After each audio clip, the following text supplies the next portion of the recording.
ہمارے ساتھ تشریف فرمائیں اور میں بس بغیر تمہید کے آپ کو خوش آمدید کہتا ہوں. میزان شہری کے دسترخوان میں رضا داؤدنی صاحب، کل ہم نے بات یہیں پہ چھوڑی تھی، آج یہیں سے ہم نے کہا بھی تھا کہ کل بات کریں گے. ایک سینیریو آپ کی خدمت میں رکھتا ہوں کہ آپ سب نے ظاہر تاکید کی، ریکمنڈ کیا قرآن ترجمے کے ساتھ پڑھا جائے. اس مسئلے کو بھی حل کر دیا کہ جو لوگ کہتے ہیں یار ہم کیسے پڑھیں، کسی کی تفسیر کچھ، آپ نے کہا کسی کی تفسیر کچھ، آپ نے کہا بھائی جس کی سمجھ میں آتی ہے پڑھ لو، کوئی مسئلہ نہیں ہے. تو یہ مسئلہ بھی حل کر دیا. اب اگر کوئی شخص ہے، کوئی ینگسٹر ہے، کوئی بھی ہے جو قرآن ترجمے کے ساتھ پڑھتا ہے اور کہتے ہیں مجھے کچھ باتیں سمجھ میں آ رہی ہیں، کچھ نہیں آ رہی سمجھ میں، بڑی کنفیوژن ہے، تو کیا اس کے لیے جواب ٹھیک ہے کہ بھائی آپ اس ہیبٹ کو کنٹینیو رکھیں؟ کچھ چیزیں تو ایسی نا جو کہ انتہائی سیلف ایکسپلینیٹری ہیں، مسئلے کی نماز پڑھنی ہے، مسئلے کے صدقہ دینا ہے، یعنی اس میں تو کوئی وہی نہیں، جو سمجھ میں آ رہا ہے اس پہ سے عمل کرنا شروع کر دیں اور اس ایفرٹ کو کنٹینیو رکھیں. معاملہ بہتر ہوگا انشاءاللہ ہر اعتبار سے، دنیا میں بھی اور آخرت میں. Is this a right answer to give?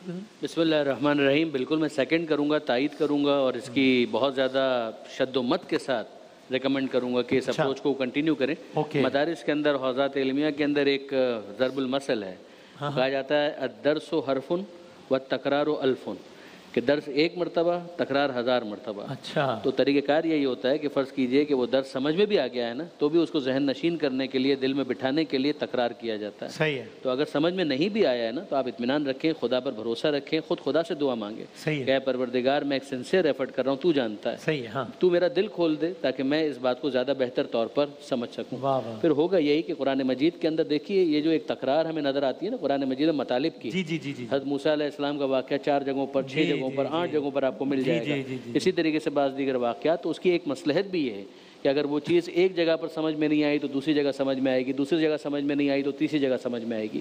خاص طور پر جو اخلاقی معاملات ہیں. اب مثال کے طور پر سورہ فرقان 25واں سورہ، اس کا آخر میں ایک چیپٹر، ایک پیراگراف ہے عباد الرحمن. رحمان کے بندے کون؟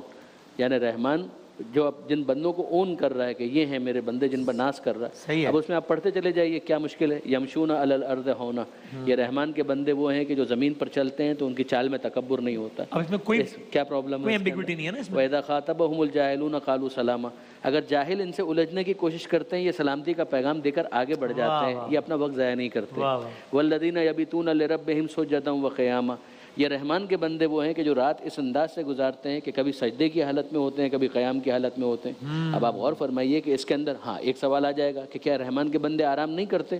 تو جواب ملے گا دوسرے مقام پر کہ جعلنا اللیل لباسا وجعلنا النہار معاشا، کہ رات ہم نے آرام کے لیے بنائی ہے. تو آرام کے لیے بنائی ہے وہ وہاں پر سمجھ میں آ گیا، عبادت کے لیے بنائی ہے وہ یہاں پر سمجھ میں آ گیا کہ ایک حصہ جو ہے وہ عبادت کے لیے رکھنا ہے.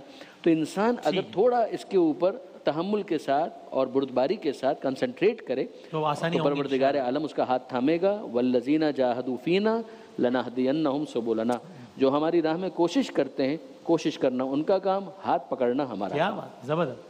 اور مفتی عامر صاحب اس میں یہ بھی بتائیے گا اور ایڈ بھی کیجیے گا کہ یہ پریکٹس تو ٹھیک ہے ہی نا کہ آپ لوگ خود سے قرآن پڑھنے کو تو انکریج کر رہے ہیں، لیکن ابھی ظاہر ہے کہ بچہ ہے 8 سال کا ہے، 6 سال، تو ایک گھر میں جو ایک پریکٹس ہوتی ہے کہ قاری صاحب آ کے پڑھا رہے ہیں، بچہ مدرسے میں جا کے قرآن پڑھ رہا ہے، اس کو بھی کنٹینیو کیا جائے پھر، یعنی اس پہ بھی ذرا فرما دیجیے گا. بسم اللہ الرحمن الرحیم. وسیم بھائی آپ کی جو انٹینشن ہے وہ بڑی اچھی ہے، بہت اچھی ہے. اس پر ایک اور بات، اضافی باتیں تو ماشاءاللہ ساری اچھی ہو رہی ہیں. دیکھیں یہ اللہ تعالیٰ کا کتنا کرم ہے. اہل کتاب میں جو ان کے مذہبی پیشوا ہوتے تھے صرف وہی کتاب پڑھتے تھے اور وہ بتاتے تھے اس میں یہ ہے کہ نہیں ہے. اچھا، وہ جو کہہ دیں عوام کو وہ ماننا ہے. صحیح ہے. لیکن اللہ تعالیٰ کا کتنا احسان ہے کہ حضور کی امت کے بچے بچے کو قرآن دے دیا گیا، سینے میں بھی ہاتھ میں بھی، کہ آپ اس کو پڑھو، اس کو یاد کرو، اس سے وابستہ رہو، اس سے جڑے رہو. اور قرآن آپ کو ایک پوری زندگی کے لیے چونکہ ایک ضابطۂ حیات کے طور پہ دیا گیا تو ہر شخص اس کو پڑھے.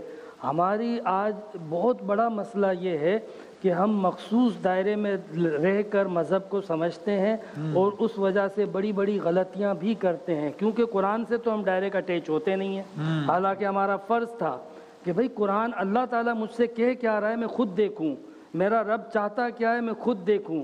اگر نہ سمجھ میں آئے تو کسی کی رہنمائی لے لوں گا. اللہ تعالیٰ نے خود کہا کہ میں نے تمہیں عقل دی ہے، تمہیں شعور دیا ہے.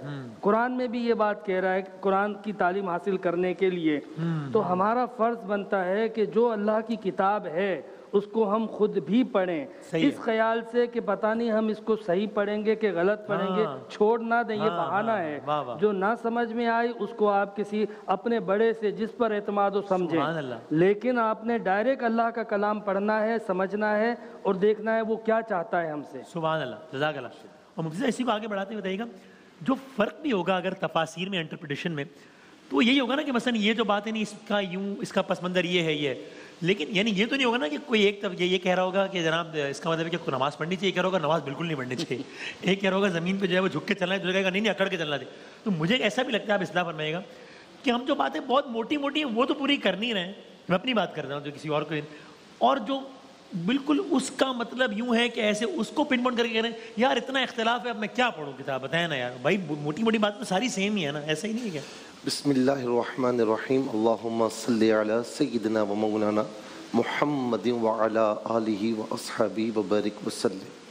دیکھیں میں ایک بات عرض کروں گا کہ اسلام میں اس وقت جتنے مکاتب فکر ہیں تو ان میں اللہ تعالیٰ کی توحید ہو گئی، رسول اللہ صلی اللہ علیہ وسلم کی رسالت ہو گئی، صحابہ کرام کے معاملات ہو گئے، اہل بیت اطہار کے، تو مجھے یہ بتائیں کہ ان میں کس کا اختلاف ہے؟ ایک فروعی اختلاف ہو سکتا ہے، فروعی اختلاف ہو سکتا ہے۔ اختلافات کہاں پر آتے ہیں؟ احکامات میں، جی جی وہاں پر آتے ہیں، اور وہاں پر پھر مکاتب فکر بنتے ہیں۔ اچھا میں کہتا ہوں کہ جس طرح پہلے بھی بات ہوئی ہے کہ آپ ان چکروں میں نہ پڑھیں نا، آپ اس چکر میں پڑھیں کہ جو اللہ تبارک و تعالیٰ آپ سے چاہ رہا ہے۔ اللہ رب العالمین یہ چاہتا ہے کہ آپ عقیدہ صحیح کریں، اللہ رب العالمین یہ چاہتا ہے کہ توحید اپنی صحیح کر لیں، اپنی جو رسالت کے معاملات ہیں اس پہ، اس کے جو احکامات ہیں وہ صحیح کریں، جو عقائد کے باب میں معاملات ہیں وہ صحیح کریں، اس کے بعد احکامات کی طرف آئیں۔ اچھا پھر میں ایک بات کہتا ہوں کہ آپ جس مکتبہ فکر سے تعلق رکھتے ہیں، مثال کے طور پر یہاں پر جتنے لوگ بستے ہیں، تو بھائی آپ اپنے علماء سے پوچھیں جو بات سمجھ میں نہیں آتی۔ یہ بات کوئی نہیں ہے کہ یار میری بات سمجھ میں نہیں آ رہی میں چھوڑ دوں گا، یہ کوئی بات نہیں۔ اسکول میں کوئی بات سمجھ نہیں آتی، اسکول جانا چھوڑ دیتے ہیں، نہیں۔ دوسری بات جو سمجھانے کے لیے آپ نے کہا نا، حضرت نے بھی بات کی، بات یہ ہے کہ جب آپ انگریزی سیکھنے کے لیے جاتے ہیں تو ڈائریکٹ کیا آپ سطر پڑھنا شروع کر دیتے ہیں، اے بی سی ڈی سے شروع کرتے ہیں، ٹھیک ہے نا؟ اسی طریقے سے میتھمیٹکس سیکھتے ہیں تو 1 2 3 پورے گنتی سیکھنی پڑتی ہے۔ تو میرے بھائی جو آپ کو آسان لگتا ہے، رب تعالیٰ پکار پکار کر کے رہا ہے فَقْرَؤُوا مَا تَيَسَّرَ مِنَ الْقُرْآنِ، جو تمہیں آسان لگتا ہے وہ پڑھو۔ جب بندہ آسان چیزیں پڑھنے لگ جاتا ہے تو مشکل چیزیں اگلے لیول میں خود بخود سمجھ میں آتی ہیں۔ پھر بھی نہ سمجھ میں آئیں تو فَاسْأَلُوا أَهْلَ الذِّكْرِ إِن كُنتُمْ لَا تَعْلَمُونَ کیوں فرمایا کہ علماء کیوں ہیں؟ علماء سے جا کر پوچھیں، ان کی صحبت میں بیٹھیں۔ اچھا آپ نے ایک دن پڑھا، یہ بات سمجھ میں نہیں آئی، آپ ساری مصروفیات میں لگے ہوئے ہیں، پھر شام میں آ کر وہیں پر، ایسا تو نہیں ہوگا نا۔ علماء سے جا کر پوچھیں، آہستہ آہستہ انیشل سٹیج سے آپ آگے بڑھیں، آپ نہ سمجھ میں آئے تو آ کر ہم کو پکڑ لیجیے۔ سبحان اللہ، جزاک اللہ، بہت بہت نوازش تمام علماء کرام کا، بہت شکریہ۔ آپ دیکھ رہے تھے میزان سحری کا دسترخوان، بریک کے بعد حاضر ہوتے ہیں ہم۔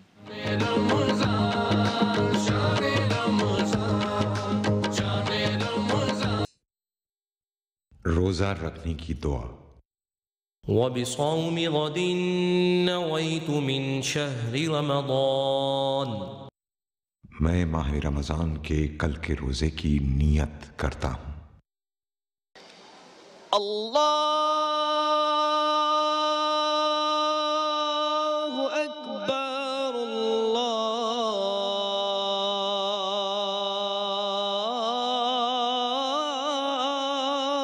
اکبر،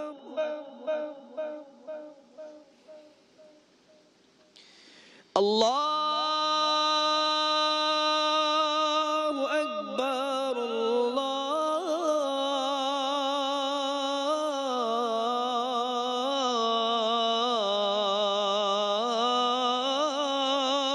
اکبر۔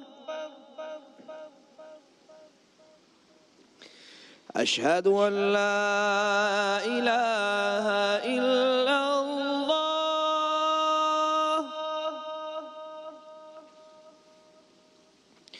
اشہد ان لا الہ الا اللہ،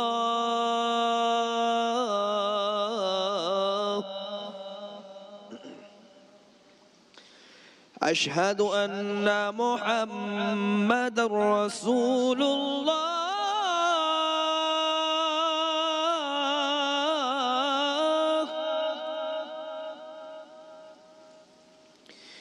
أشهد أن محمد رسول الله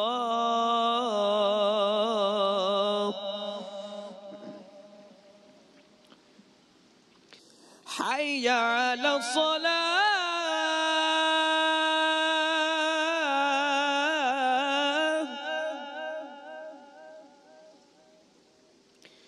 حي على الصلاة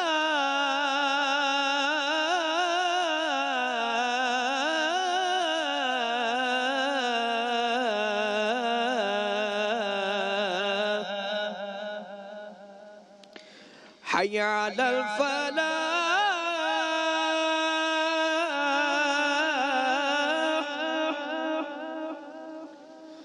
حي على الفلاح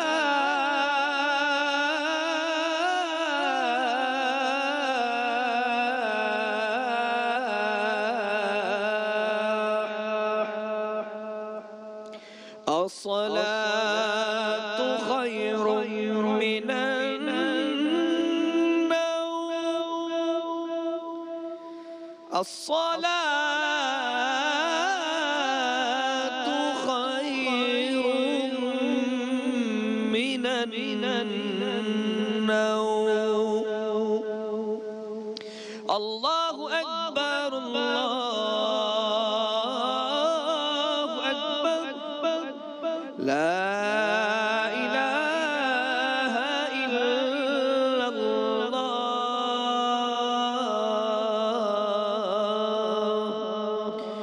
اللهم صل على سيدنا محمد وعلى آل سيدنا ومولانا محمد وبارك وسلم عليه اللهم رب هذه الدعوة التامة والصلاة القائمة آت سيدنا محمدا الوسيلة والفضيلة والدرجة الرفيعة وابعثه مقاما محمودا الذي وعدته وارزقنا شفاعته يوم القيامة إنك لا تخلف الميعاد برحمتك يا أرحم الراحمين. جزاک اللہ قاری صاحب، سبحان اللہ.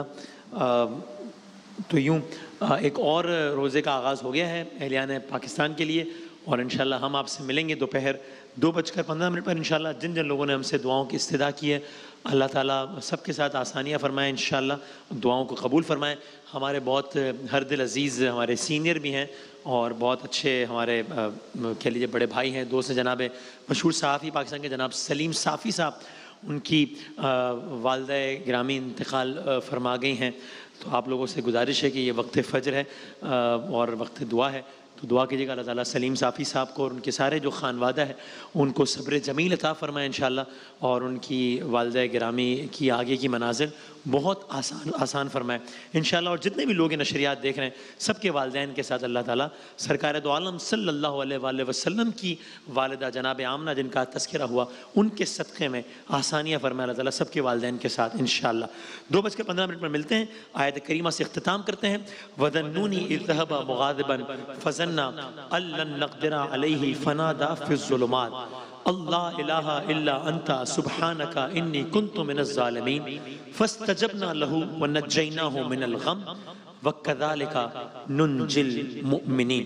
2:15 انشاءاللہ.